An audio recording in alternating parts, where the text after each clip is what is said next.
facilitator here at DDSB. And I'm Jen Corby, ECE coach. Karen and I have recently been unpacking the self-reg frame with some of the educators that we support in our schools, and we thought it would be fun to take the ECD self-reg course through the Merit Center. And so we've been unpacking that together a lot between the two of us. So we wanted to share with you a little bite-sized PD on self-regulation. So what we're going to do is we're going to walk through what self-reg is, clarify some misunderstandings, and then look at the 5 steps that Stuart Shanker talks about with self-reg and how that would look in kindergarten classrooms.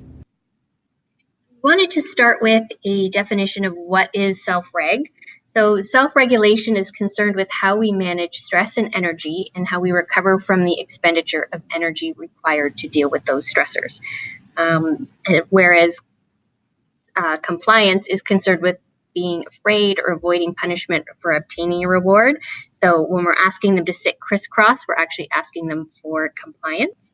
And then self-control is having the internal strength to resist an impulse. So in kindergarten, it could look like a child not eating all of their lunch at first snack, being able to know that they need to save more for later. And when you're looking at self-reg in a kindergarten classroom, some examples might be you notice a child on the carpet is having trouble with the noise and they're covering their ears, so you offer them some noise-canceling headphones to help with that. So we've included this quote from our kindergarten program document 2016 just to reflect how our document and the work of Stuart Shanker is aligned, and that his work really should be part of our pedagogical practices. So we'll give you a minute to read over this, and then we'll continue on breaking down what self-regulation is.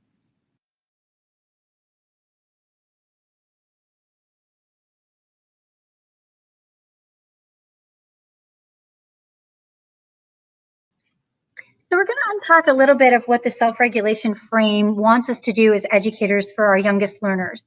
It's asking us to support them in recognizing their own thinking and feeling, and to recognize that others around them have different thoughts and feelings. And that's important. That takes quite a while for children to understand. So this is a beginning journey for children, and it's important for us as educators to realize that it's a beginning journey.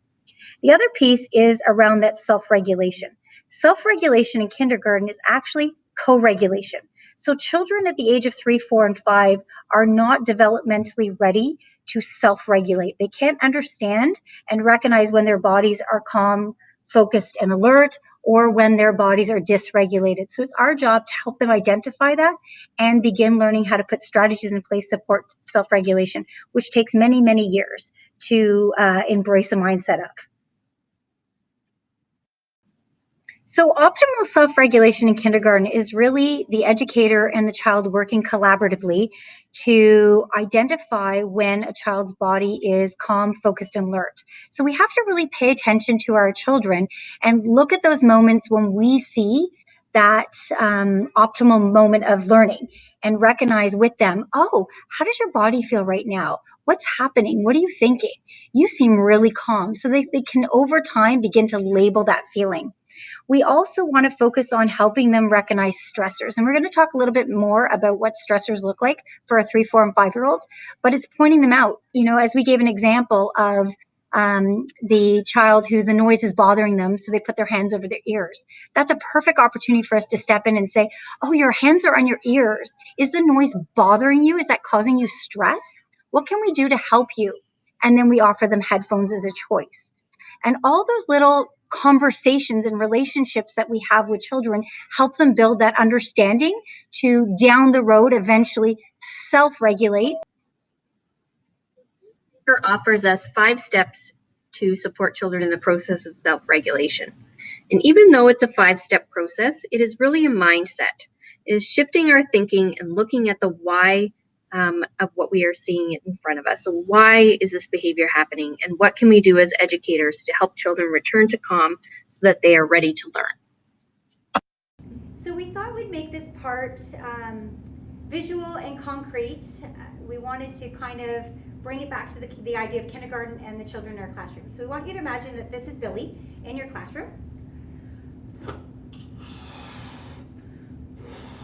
And Billy wakes up in the morning and he's getting ready, and unfortunately the family slept in today. And they didn't have time for breakfast, so mom grabs a granola bar, They all climb into the car, and they get to the playground, and there's 60 children in the playground. They're all running around, and the bell rings, and they have to come into the cubby area. And for all the educators in kindergarten watching this, we all know what the cubby area is like. It's loud, it's chaotic, there's a lot happening. So by the time we're ready to get to the carpet, this is where Billy's at. And then we get to the carpet, and we pull a book out, and we tell Billy, can you sit crisscross applesauce and sit here for 15 minutes and listen to the story? And then all of a sudden, everything has gone haywire on the carpet.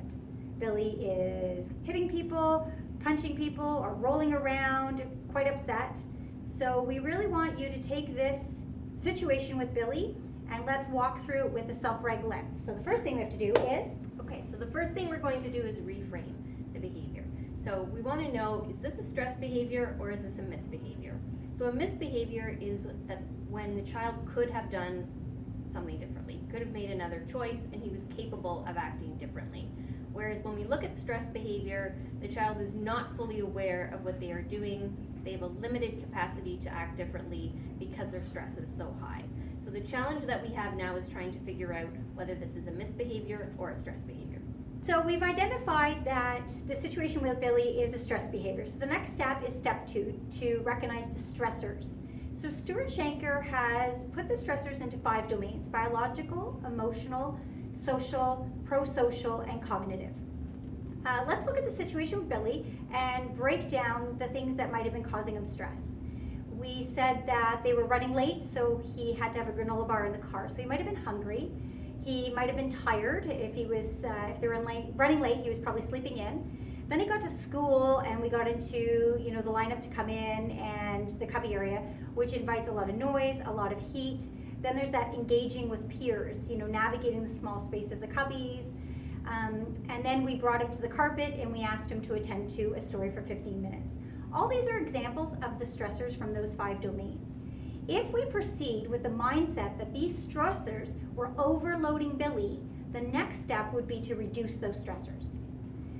So what we want to do is, in reducing those stressors, we offer him options to reduce that. So with the hunger, we might open snack in the morning. So instead of coming straight to the carpet, those children who are hungry might be able to go to a table and have some fresh fruit or something from their lunch bags. We also said that the stress of coming in from the outside might have been overwhelming him with heat and noise. So could we do a staggered entry? And during that staggered entry, it actually allows us to co-regulate the children because we're in a smaller group, so we can identify some of these behaviors much easier, and we're building relationships with our children. If we reduce all these stressors for Billy, he might be in an optimal zone for learning and ready to go onto the carpet and listen to that story. He might also still be in a stress response. So maybe he could go to a quiet area, which helps him to de-stress, to remove that stress of that cognitive overload of being on the carpet with his peers, but he's still listening from a quiet area. So what do we do next, Jen? So next we're going to reflect. And this can sometimes be tricky because it asks us to co-regulate and return the child to calm before we address what happened with his behavior.